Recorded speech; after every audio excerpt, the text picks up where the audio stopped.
إياك نعبد ونستعين فإنك المعبود والمعين دللتنا بك عليك يا رقيب. téere gi mi ngi ci téere Awnul Ulamaa Saalihiin téere boobu danañ koy tudd lu bari ne jëpp jigéen joo xam ne daa amut ak njaboot bëgg na njaboot waaye da koo jafe day jëfandikoo li muy wax mooy day bind laay alxuraan yi mu tudd boole leen ak ñaan yi mu ci boole nam koy jëfandikoo nag ginnaaw bu mu ko bindee ba noppi moo xam da ko bind ci kayit wala palaat da koy jàmbeek day raxase mbind ma ci ndox mu laab door koo naan nam koy naanee nam koy jëfandikoo mooy diggante bi mu koy jëfandikoo da koy woor maanaam day tegale 3 fan yoo xam ne wala juróom-ñaari fan yoo xam ne da koy woor saa yu dog nag léegi doge saafara si te lam ca yéene mooy njaboot gu barkeel loolu dong wala yéene buy naan saafara si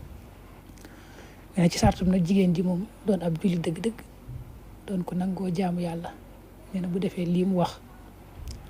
yàlla dana ko nangul ak ñaanam moom lay wax naan yuktabu laha wa tashrabuhu bi ma in tahir wa tasumul mar ma bayna isticmaali hadi al aya ila 3 ayami aw 7 wa tafturu bin niyati xaasa bi sharti an takuna mar'a muslima aabidatan saaliha yastajibu llahu duaaha yàlla dana nangu ak ñaanam te nit na mu jarrab mooy loo xam ne dañ ko natta yoon def ko gis ko la mu bind nag moo nekk noonu day tàmbalee bismillahi irrahmani irrahim allahumma bi ilmika wa sam'ika kaanat maqaalatu saahibati wa istitaalatuha alayya bi ni'amika allati an'amtaha alayya noonu la tàmbalee waaye xaw naa gudd boo gisee mbind bii rek noonu koy toppee ba ca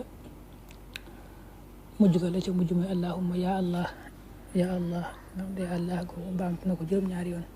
teg ci anta allahu samadu lam yalid walam yulad walam yakun lahu kufuwan ahad nga xam ne lii nga gis lépp rek noonu nga koy bindee jigéen ci nag ni mu waxee noonu la koy jëfandikoo day woor 3 fan ba juróom-ñaari fan bis bu ne nag booree dog mu dogee saafara si te yéene ci rek njaboot gu barkeel. إياك نعبد ونستعين فإنك المعبود والمعين دللتنا بك عليك يا رقيب.